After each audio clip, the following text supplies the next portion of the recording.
Assalamualaikum warahmatullahi wabarakatuh. Saya Chelsea Agustina mahasiswa dengan NRP 500124128 dari Departemen Fisika. Nah, di sini saya akan menjelaskan program MATLAB yang telah saya buat untuk EAS mata kuliah pengantar fisika komputasi. Langsung saja kita masuk ke soal yang pertama, yaitu tentang hukum Newton dan pemrograman. Nah, tugas ini meminta kita untuk membuat suatu program yang mensimulasikan gerak benda di bawah pengaruh gaya dan gesekan, lalu menganalisis hasilnya. Oke, di sini saya telah membuat kode MATLAB untuk kasus tersebut. Nah, ini dia yang pertama. Untuk setiap kode MATLAB yang saya buat, saya selalu mendahulunya dengan CLC dan clear. Mengapa? Agar nanti di comment window jika kita salah ketik atau kita ada salah, kita tinggal mengetik kayak CLC lalu enter. Nah, tampilannya akan kembali seperti awal. Jadi kita tidak perlu menghapus satu-satu. Itu pentingnya CLC dan clear di awal. Nah, di sini kita memasukkan segala input yang diperlukan untuk simulasinya, yaitu yang pertama input massa, gaya, koefisien geser. Lalu di sini untuk validasi inputnya saya membuat ini if itu jika m itu massa, if jika massanya kurang dari sama dengan 0, maka nanti akan muncul tampilan error. Di sini kita atur seperti itu ya, karena untuk bendanya nanti massanya itu harus lebih dari 0. Jika kurang dari sama dengan 0, maka akan muncul tampilan error pada simulasi programnya. Nah, di sini juga kita telah memasukkan konstantanya. Di sini saya mengambil yaitu 9,81, di mana itu merupakan standar gravitasi bumi. Lalu untuk menghitung gaya geseknya, kita memakai rumus yaitu koefisien gesek dikali m dikali gravitasi.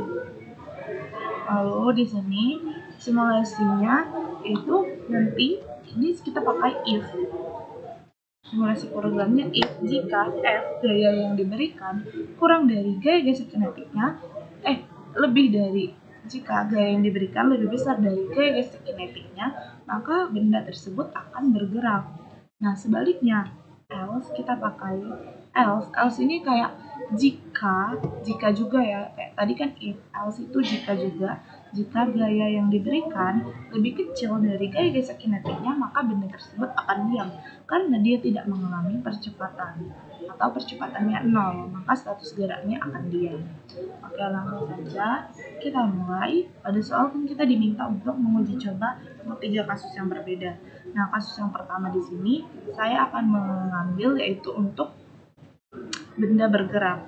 Nah, di sini saya mengambil contoh massanya 10, 50. Langsung saja kita buat untuk menguji kodenya. Ini kita ditulis comment window-nya itu sesuai dengan judul yang kita buat di sini ya teman-teman, agar hasilnya juga sesuai dengan kodenya. Karena ini kan ada beberapa kode yang berbeda, kita masukkan di comment window-nya itu sesuai mana program yang ingin kita jalankan. Lalu klik run section. Nah, di sini kita masukkan yang pertama yaitu massa bendanya kita buat nolnya 10. Lalu gaya yang diberikan kita buat contohnya 50. Lalu gaya gesek kinetik, koefisien gesek kinetiknya kita ambil contoh 0,2. Lalu klik enter. Nah, di sini muncul kan status gerak benda yaitu bergerak. Kenapa? Karena gaya yang diberikan 50 dan dimana itu lebih besar dari koefisien gesek kinetiknya. Jadi di sini percepatan bendanya 3,0 meter per second. Nah, jadi ini sesuai dengan program yang telah kita buat tadi. Makanya di sini muncul status gerak bendanya yaitu bergerak. Oke, lanjut untuk uji coba kasus yang kedua. Ini kita klik dulu CLC. Oke, yang kedua di sini kita akan mengambil contoh untuk gerak benda, untuk status gerak benda yaitu diam. Di sini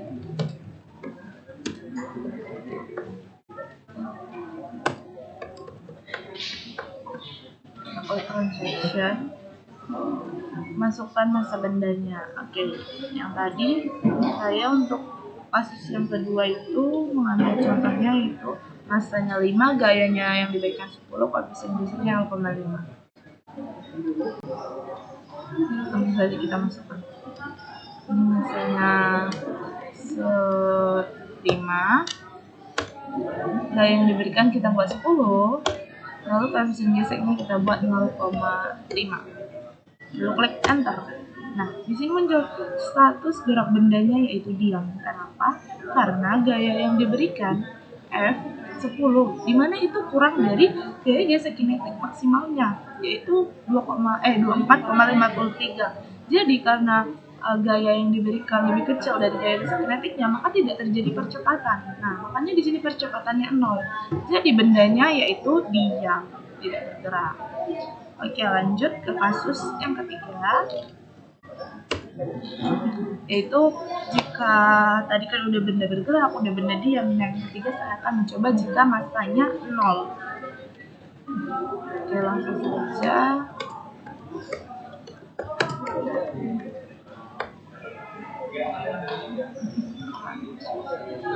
Gimana kalau masa bendanya 0? Kita enter.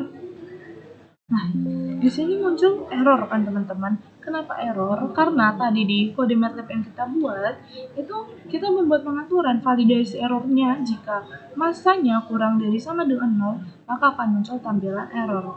Nah, ini sesuai dengan, nah ini dia, if m kurang dari 0, maka benar error. Karena masa bendanya di sini itu harus lebih dari 0. Jadi jika dimasukkan 0 atau kurang dari 0, maka akan muncul tampilan error. Gitu dia teman-teman. Jadi ini hasil uji coba 3 kasus yang telah kita lakukan sesuai dengan kode MATLAB yang telah saya buat. Ini untuk soal nomor 2 yaitu metode diseksi di MATLAB. Nah, di sini kita diberikan fungsi fx yaitu x pangkat 3 kurang 4x kurang 9. Nah, di sini kita diminta untuk input fungsi batas bawah, batas atas dari iterasi maksimalnya. Di sini memilih batas bawahnya yaitu 2 dan batas atasnya yaitu 3. Terus di sini kita diminta untuk mencetak tabel literasi A, B, X, F, A, F, B, serta Fx-nya. Terus kita diminta juga untuk menampilkan grafik Fx dan posisi X di setiap iterasinya. Dan diminta untuk menjelaskan alasan interval dan konsep perubahan tanda dan konvergensinya. Langsung saja kita masuk ke MATLAB. Ini dia untuk kode soal kedua yang telah saya buat, yaitu metode diseksi. Di sini kita telah memasukkan segala input yang diperintahkan, yaitu kita masukkan fungsinya, kita masukkan interval bawah dan interval atasnya, lalu jumlah iterasi maksimalnya ada 4. Di sini juga kita masukkan segala yang diperintahkan. Nah, di sini juga kita if FA kali FB kurang dari sama dengan 0, maka nanti akan muncul tampilan error. Dan cetak tabelnya di sini kita atur juga akan mencetak tabel di command window-nya untuk header dan variabel lain-lainnya. Oke, di sini semua seperti ini dia kode yang telah saya buat, cukup panjang dan kompleks. Langsung saja kita simulasikan untuk membuat tabel di command window-nya untuk iterasi. Ini kita ketik. Jadi sesuai judul pada kodenya ya. Lalu kita run section. Nah, ini langsung muncul teman-teman. Di sini muncul iterasi maksimalnya, itu ini ada 4 iterasi. Terus di sini juga muncul untuk iterasi yang A, B, X, F, A, F, B sama Fx-nya. Terlihat seperti pada layar. Nah, iya, grafiknya juga langsung muncul otomatis. Di sini terlihat pada grafiknya, yaitu ini awalnya yang ditandai dengan titik merah. Ini tuh titik awalnya, lalu titik akhirnya ditandai dengan hijau.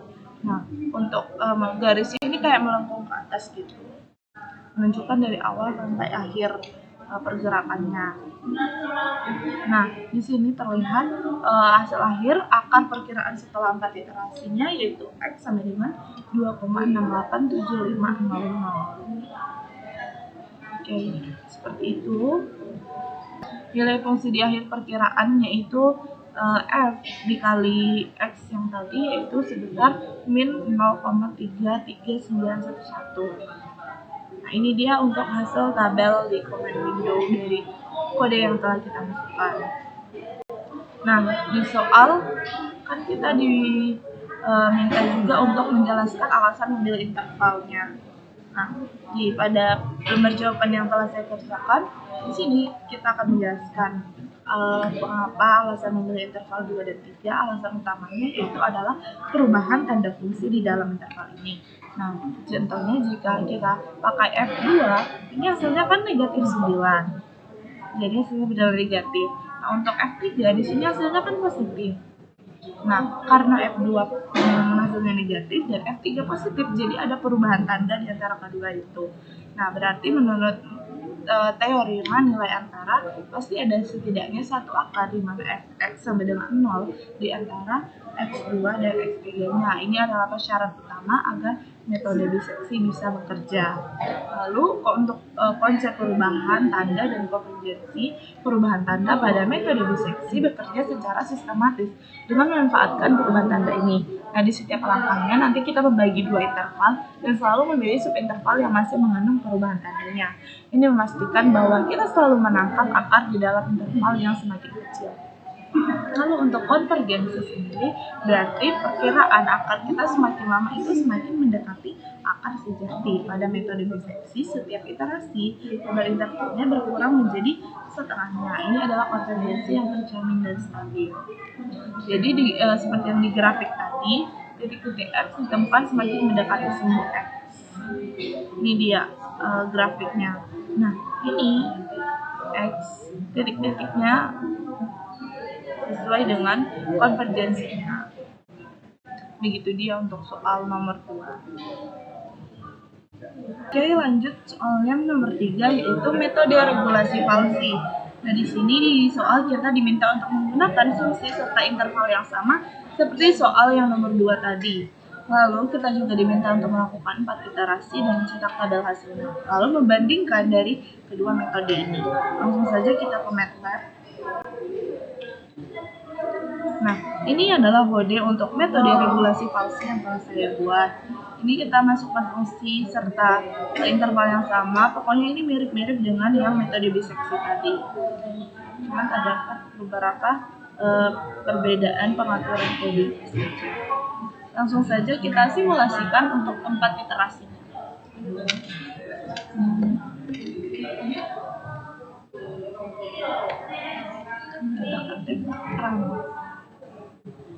Nah, ini muncul dia langsung tabel iterasinya ada 4 kali, lalu ada A, B, X, FA, FB, sama Fx-nya. Di sini terlihat untuk ada hasil akhirnya, nilai fungsi di akar perkiraannya. Nah, untuk perbandingan dari keduanya, untuk yang metode biseksi tadi, kita lihat kembali. Nah, ini dia. Ini tuh yang metode biseksi. Ya benar, metode biseksi ini kan tadi untuk hasil akhirnya yaitu X-nya 2,68 sekian. Nah, untuk nilai fungsi di akar perkiraannya minus 0,339 sekian. Sedangkan yang pada regulasi Falsi, kita lihat langsung. Nah, hasil akhirnya kan di sini 2,70 sekian. Nah, nilai fungsi di akar perkiraannya di sini kan minus 0,0034 sekian. Nah, di sini dapat terlihat dari hasil iterasi tersebut bahwa dengan jumlah iterasi yang sama yaitu 4 kali, regulasi Falsi menghasilkan nilai fx yang jauh lebih dekat ke 0. Ini fx-nya kan minus 0, ini lebih dekat ke 0 daripada yang hasil biseksi tadi. Jadi ini tuh membuktikan kalau regulasi Falsinya mendekati akar sejati dengan akurasi yang jauh lebih tinggi atau konvergen lebih cepat dibandingkan biseksi untuk fungsi ini. Ini adalah keunggulan dari regulasi Falsi sendiri. Nah, menurut saya pribadi, metode mana yang lebih saya sukai? Saya sejujurnya lebih menyukai metode regulasi Falsi. Kenapa? Karena meskipun sedikit lebih kompleks secara formulanya, tetapi dalam konvergensi menuju akarnya ini lebih cepat. Ini menjadikannya pilihan yang efisien untuk banyak masalah. Meskipun ya kita perlu ingat juga setiap metode kan memiliki kayak konteks penggunanya masing-masing ya. Tapi untuk konteks yang ini saya lebih menyukai metode regulasi fungsi karena dia dengan iterasi yang sama lebih cepat lah untuk fx-nya mendekati 0 daripada diseksi. Nah lalu pada soal juga kita diminta untuk menjelaskan kelebihan kekurangan serta potensi stagnansi iterasinya. Nah, untuk kelebihannya seperti yang saya sebutkan tadi, konvergensinya lebih cepat, lalu untuk hasilnya yaitu selalu konvergen. Sedangkan untuk kekurangannya sendiri yaitu meskipun lebih cepat, regulasi fungsi memiliki satu kekurangan signifikan yaitu potensi stagnasi iterasi. Nah, di mana ini meskipun lebih cepat, ini tuh stagnansi iterasi ini terjadi ketika salah satu batas interval misalnya A itu terjebak dan tidak pernah diperbarui. Nah, sedangkan yang batas interval lainnya, contohnya B ini terus bergerak dia mendekati akar. Hal ini bisa terjadi jika fungsi sangat cetuk atau cembung di dekat akar. Nah, menyebabkan garis tekan selalu memotong sumbu X di sisi yang sama dari akar. Nah, akibatnya interval tidak mengecil secara simetris seperti diseksi dan konvergensinya bisa melambat drastis, bahkan terlihat seperti berhenti di fx sangat kecil. Nah, dalam kasus fungsi kita ini stagnansi tidak terjadi. Kenapa? Karena fungsinya yang diberikan di sini cukup baik. Namun ini adalah resiko yang harus diwaspadai. Jadi potensi stagnansi iterasi ini kita harus waspadai di beberapa fungsi lainnya. Tapi untuk di soal kita ini tidak terjadi potensi stagnansi iterasi. Nah, selanjutnya yaitu soal nomor 4 tentang Newton-Raphson. Nah, di sini kita diberikan fungsinya fungsi fx x pangkat 3 dikurang 4x dikurang 9. Nah, untuk f aksen x-nya di sini 3x pangkat 2 dikurang 4 dikurang 4. Nah, di sini tebakan awalnya 2,5. Lalu kita diminta melakukan 4 iterasi dan mencetak tabel xn, fxn, f aksen xn, serta xn plus 1. Lalu menampilkan grafik dan garis singgung di setiap iterasinya. Langsung saja kita masuk ke matematika. Nah, ini dia untuk Newton-Raphson. Di sini kita memasukkan fungsi, memasukkan tebakan awal serta jumlah iterasinya. Ini kodenya. Ini sejujurnya cukup banyak dan sangat kompleks sekali. Bisa dilihat seperti pada layar. Langsung saja kita mulai untuk melakukan tabel 4 iterasi. Nanti kita klik dulu sesuai judul di kodenya, lalu kita klik run section. Nah, terlihat di sini di komen window-nya telah muncul tabel 4 dengan fxn, f aksen xn serta xn plus 1. Nah, di sini muncul juga kan grafiknya. Dapat terlihat pada grafik. Nah, seperti ini dia grafiknya dan tabel iterasinya seperti ini. Nah, pada grafik ini sendiri dari atas garisnya ini dari bawah menuju ke atas. Kita lihat dulu untuk tabel iterasinya ya. Nah, hasil akhir akar perkiraan setelah 4 iterasinya yaitu sebesar 2,70 sekian. Nah, nilai fungsi di akar perkiraannya yaitu fx-nya yaitu 0,0000. Nah, kenapa hasilnya bisa begini? Nah, resiko f aksen x mendekati 0 ini merupakan berbahaya. Kenapa? Karena f aksen x berada di penyebut formula xn plus 1. Nah, jika f aksen x sangat kecil, kita akan menghadapi pembagian dengan angka yang mendekati 0 yang akan menghasilkan nilai xn plus 1 yang sangat besar karena tidak terdefinisi. Nah, secara geometris ini berarti garis singgungnya itu tadi hampir horizontal dan mungkin tidak memotong sumbu x sama sekali atau memotongnya sangat jauh dari akar. Seperti ini. Mana grafiknya? Nah, ini di grafik. Garis singgungnya kan kayak hampir horizontal. Jadi ini dia yang merah ini garis singgung. Ini seperti mengikuti garis birunya, mengikuti garis X-nya. Jadi ini garis merahnya ini tidak karena sangat horizontal terhadap sumbunya itu, jadi seperti tidak memotong garis biru garis X-nya ini. Itu merupakan risiko dari f aksen X yang mendekati 0. Itu yang salah satu bahayanya. Lalu kelebihan untuk metode Newton Raphson ini, kelebihan terbesarnya yaitu kecepatan konvergensinya. Nah, jika tebakan awal cukup dekat dengan akar f aksen X, tidak 0 di dekat akar, metode ini konvergen secara kuadratik. Nah, yang berarti jumlah angka signifikan yang benar dapat berlipat ganda di setiap iterasinya. Seperti yang di tabel tadi, fxn cepat mendekati 0. Nah, ini dia fxn-nya. Nah, ini kan yang awalnya dalam iterasi pertama terlihat di sini, yaitu -3. Lalu di iterasi selanjutnya ini langsung 0,0 gitu. Cepat banget dia. Itu merupakan dari kelebihan Newton Raphson ini sendiri di kecepatan konvergensinya.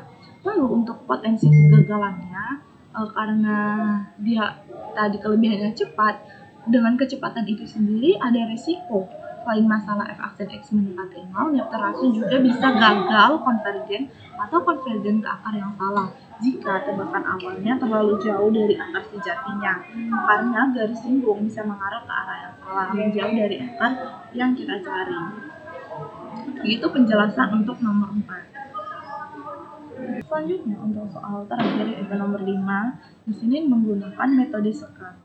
Nah, di sini kita diberi tebakan awalnya yaitu 2,0 untuk x0-nya dan untuk x1-nya di sini pakai 3,0. Nah, di sini kita melakukan 4 iterasi juga dan mencetak tabel xn kurang 1, xn, fxn kurang 1, fxn, serta xn plus 1. Lalu diminta untuk membandingkan hasilnya dengan metode Newton Raphson yang terdapat pada soal nomor 4 tadi.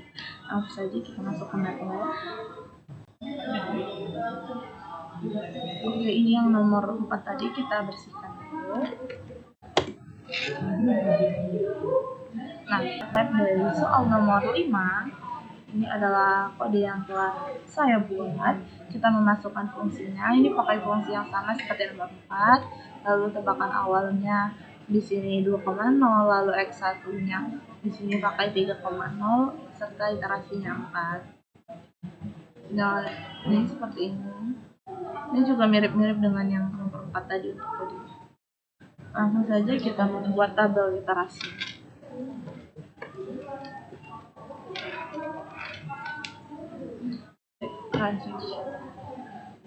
Nah, ini dia muncul tabel 4 iterasi dari metode sekant.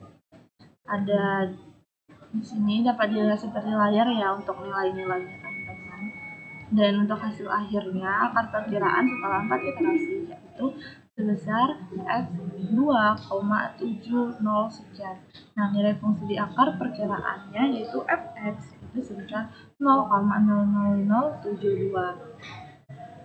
Nah, untuk perbandingan dengan metode Newton Raphson yang tadi, nah perbandingannya yaitu paling mendasar antara kedua metode ini, yaitu kalau metode Raphson ini membutuhkan turunan pertama atau f aksen X yang terkadang sulit atau tidak mungkin dihitung secara analisis. Nah, sementara itu pada metode sekant tidak memerlukan turunan.